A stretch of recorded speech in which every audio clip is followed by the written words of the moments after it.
We have Igbo language. Our topic says more examples on adjectives. Ihe atụ Nkowaaha. English Igbo. He bought a nice bag. O goro akpa ọma. Remember, an adjective is a word that qualifies a noun. This nice is an adjective that describes this noun, the type of bag he bought. So nice is an adjective. Abịa n'Igbo, ọma, ọ ya bụ nkọwaaha. Ọ na-akọwara anyị ụdị akpa o goro. Number 2 example. He built a large house.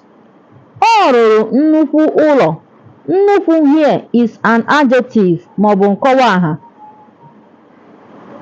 Eze is a tall person. Tall is an adjective.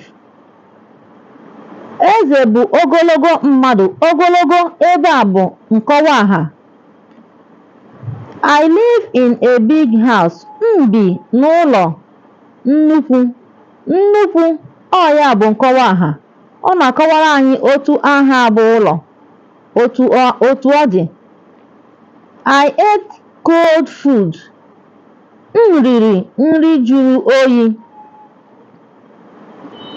I nee anya, ị ga-ahụ na nri bụ aha, ebe oyi bụ nkọwaaha, na-akọwara anyị ụdị nri o riri. I drank cold water. Aṅụrụ m mmiri oyi. I drank cold water. M ṅụrụ mmiri oyi.